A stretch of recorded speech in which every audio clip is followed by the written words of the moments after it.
The answer to the question as to why the representative and the Savior of men had to be a man couldn't be, say, the archangel or some other angel, or why sin couldn't be just forgiven by a nod or a word from God. Why did the Son of God have to become a man? The answer to that is given in the Scriptures very simply and very, very clearly. Paul said, by man came death.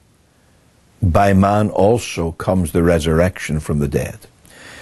You must understand that God is holy and just and good.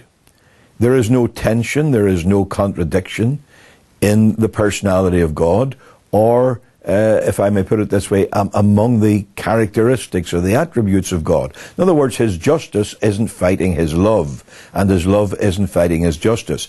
His justice is a loving justice. His love is a just and holy love. There is a harmony, perfect harmony in God. Now keep that in mind, because when God in love moves to save sinners, He cannot move unjustly. If God were to inflict the punishment of human sin on an angel, how would we ever be able to defend His justice?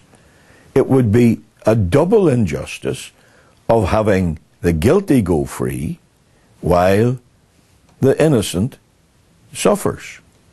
By man came sin, by man came death. Man's predicament is the product of man.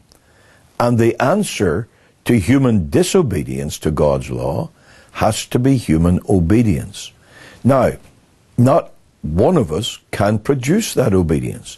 And this is where the love of God, the goodness and kindness of God comes in meeting the standards of His own justice. By man must come the answer to disobedience and sin and death.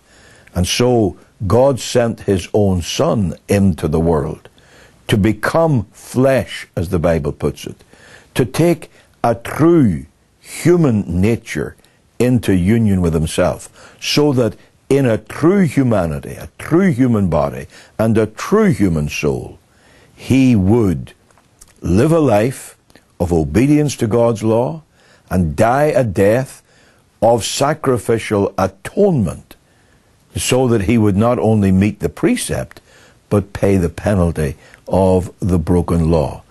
The book of Hebrews takes this up. In chapter 1, it emphasizes that Jesus Christ is truly God.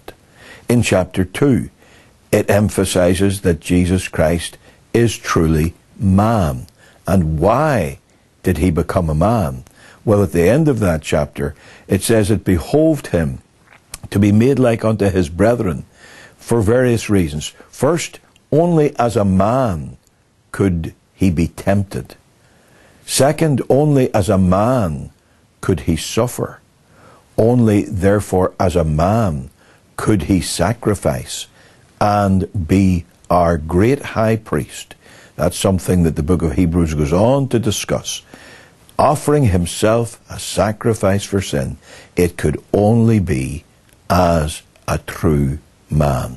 That's the real reason why it was necessary for the Savior to become a man. No one else could ever be the representative of, the Savior of, or the Redeemer of sinners.